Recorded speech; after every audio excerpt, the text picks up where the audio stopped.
Every day there's stuff coming out on this movie. I can't keep up with it because it just drops constantly. Always stuff coming out. Like the Sith dagger. Like this dropped yesterday. I'd already made my videos and I couldn't get any more notifications out. So I was like, well, I'll talk about it tomorrow. And I just want to say, yep, it's real. So all of those leaks that were dropping, look at it. There it is. The Wayfinder. Darth Vader's dagger. Big part of the movie. The MacGuffin. The plot device. Isn't that what you wanted to see? Like, what a hack J J Abrams is. Like, this is your big final movie. You're going to use a plot device. Okay. Like this, I can't wait for this to be over. So maybe, maybe we can get some good Star Wars again. I'd like to see some more stuff like The Mandalorian. That would be nice. We'll see, though. Either way, got some new stuff to go over. But I did definitely want to talk about this stupid Sith dagger because it confirms everything. I believe all of those Reddit leaks are real. I believe all of Doomcock's leaks are real. I think this movie is going to be something of a trash fire the world has never seen in cinema. Also, take a moment. Make sure you're still subscribed to the channel. There's something going on right now, and they've been unsubscribing people. So just take a second and double check on that and subscribe if you're new. I believe there's a good case to be made for this movie to be a trash fire. Every day we see stuff like this.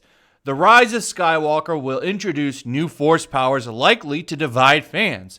What does that even mean, A JJ going around, taking shills into the back room, bobbing up and down on him. That's how he rolls. Got to make that mouse happy. But you see here, he goes around and he says stuff like this, and it just doesn't really say the right thing to me. He goes and says, hey, we have to do things that people might not like. And I get that. Creatively, you do need to do things that your fans might not agree with because, you're trying to tell a story and you don't want to just please everybody. But it's just the fact that they're going around doing this stuff. Like, what this is going to be. This is going to be Rey getting yet another magical power that nobody else ever had because, hey, she's way better than Luke, guys. Way better. So it's like, well, now let's give her some overkill power, Maybe it'll be the Force version, like I said before, of the Stone Cold Stunner. Because I mean it. She's literally going to, from what the leaks say, Kylo gets knocked down, she rises up and beats the Emperor. So Anakin couldn't do it. Luke couldn't do it. Kylo couldn't do it. None of that old nasty, dirty Skywalker blood could do it. Hey, here's Rey Palpatine. Way better than the Chosen One. In fact, she was always meant to be the Chosen One. Didn't you know, fellas? That's why she's going to ditch the Palpatine name and take the Skywalker name. It's just dumb. This movie totally spits in the face of everything that we've had before it. And it's just, I wish they would have let Colin Trevorrow, is that his name? The original guy who was going to direct this movie make it.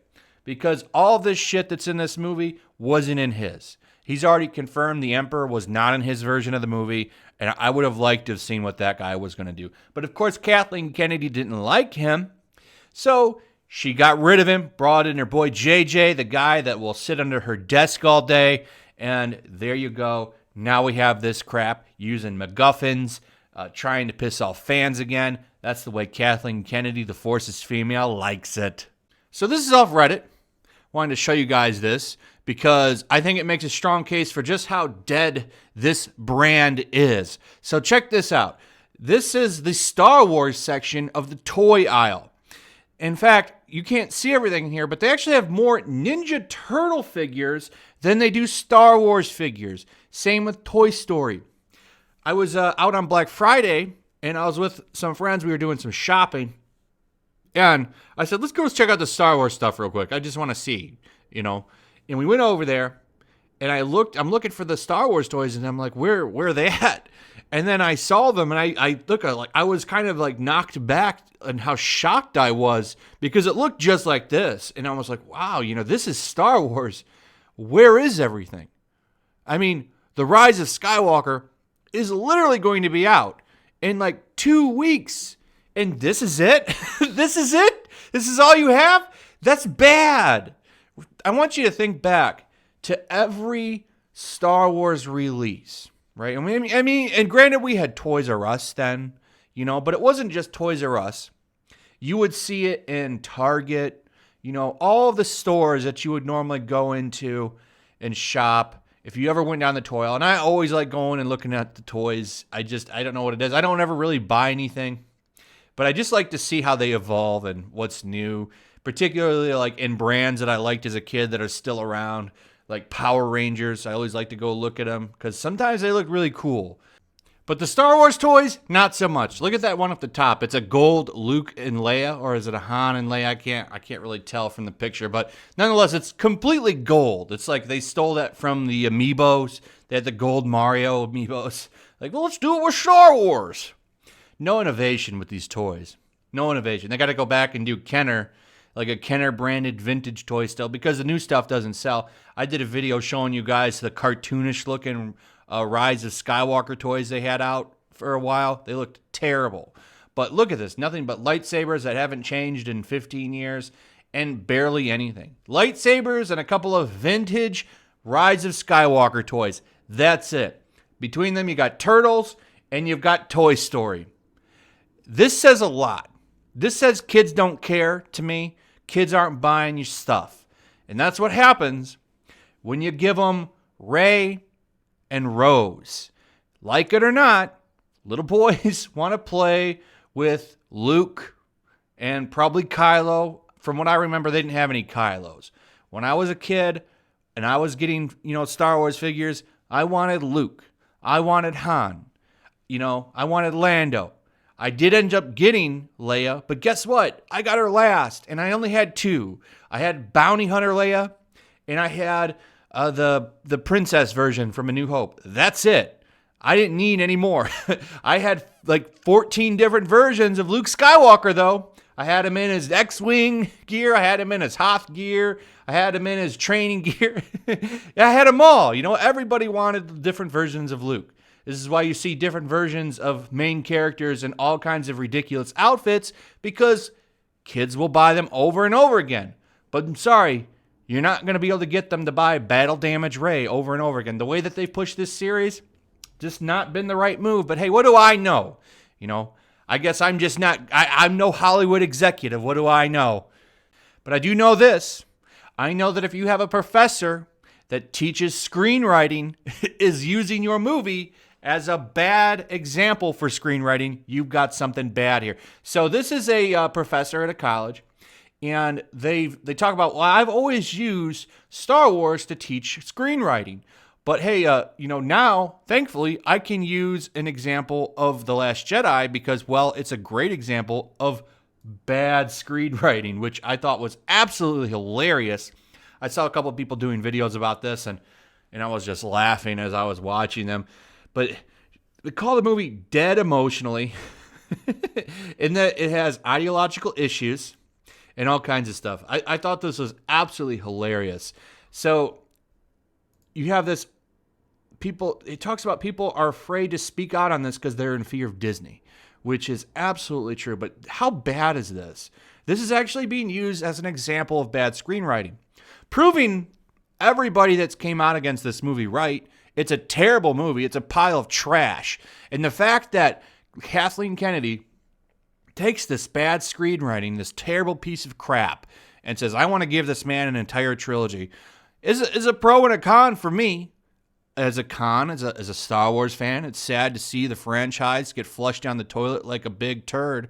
But as a content creator, we're talking 3 movies, literally 10 years of content, because, it's going to be a pile of crap. But it might not be good content because a lot of people are probably not going to be interested in hearing about how bad Star Wars is at that point, because no one's going to be interested in the franchise at all.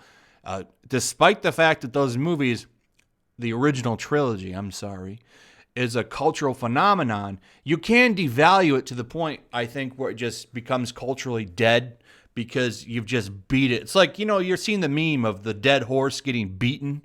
That's pretty much what it'll be at that point. So really they need to revive the franchise, or, it's not even going to be worth making Star Wars content anymore. It won't be. But they do realize they need to do something. They need to get people excited for Rise of Skywalker because there is no hype for this movie, despite what they want you to think. So they're going to use The Mandalorian to hype it. So this is very interesting. Usually this show shows on Fridays. Just about every chapter is scheduled for Friday, except one. Chapter 7, that's going to release on a Wednesday. That's right, it's going to release on a Wednesday, December 18th. That's one day before the release of Rise of Skywalker. That way, they can get you excited. And they're going to do what they can to get you excited because guess what? Chapter 7 is going to have a special first look at Rise of Skywalker. It's going to have like a 20-minute special. After the show's over, you have to sit. Well, you don't have to. You can turn it off. And I imagine most people will. I really wish I could see the record for what the time will be for the people that actually watch it. Like, I bet you they dip out after 4 minutes. Yeah, I'm not interested. So right before the movie comes out, they're going to use their hit show to release a special Rise of Skywalker first look. And, I mean, it's a smart move. I got to give that to them.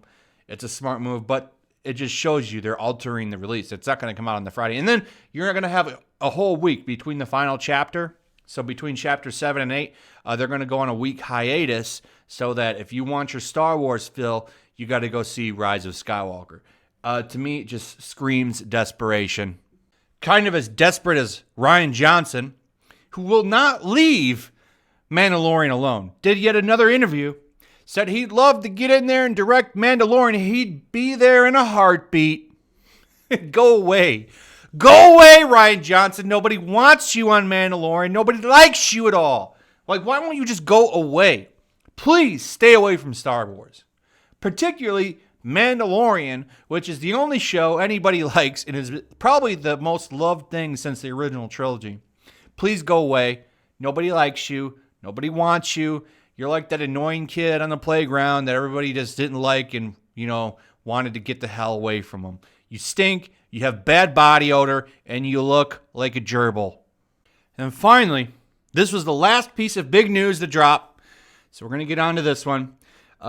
Billy Dee Williams, Mr. Lando Calrissian. Remember, a few days ago, they were pushing this whole thing like he's both man and woman. Well, he came out really shocked and surprised. Like, what are people talking about? I have no idea what this fluid thing is. I don't even know what that is. I 100% identify as a man. A very cute man, basically, is what he said. And he also said that he likes ladies. Nothing against people that, whatever you want to do, however you want to go about doing things, whatever you want, whoever and whatever you want to be and who you want to be with, I don't care. I don't care. But I think it's just stupid that these are the kind of things we latch on to promote Star Wars now. He basically came out and said, none of that is real. They're taking out of context. I definitely identify as a dude. So I just thought that was funny. This is how they push Star Wars. They want to push it with this political and identity stuff. That's not Star Wars. You know what pushes Star Wars? Spaceships and lightsabers. And that's what's lost here. That's what's lost with Disney. And that's what's lost with Hollywood in a lot of ways. That's why all of your content is trash now. Because it's no longer about the content. It's about the message. It's about the politics behind it. And that's why people are getting turned off to Hollywood. And that's why, and I'll say it again, anime and manga on the rise. Because that branch of entertainment has none of it. You know what that has? Entertainment. It has content. It has good stuff. Good stories that aren't wrapped around hitting check boxes. And that's why it's going to continue to get more popular until the West finds a way to snake and slither its way in there and change it and put messages in there. Anyway, that's pretty much it. Like and subscribe. Hit that notification bell. Leave me your comments. What do you think about all this? I went over a bunch of stuff, so tell me your thoughts on whatever you want to talk about. I'd love to hear it. Remember, likes and comments are what help videos move in the algorithm, so please drop your engagement points in there and give me your thoughts. Make sure you're still subscribed. Subscribe if you're new. Hit the notification bell. Share the video, and I'll see you on the next one. Peace. You can't stop me, I'm a Jedi from Jakku. Hello there.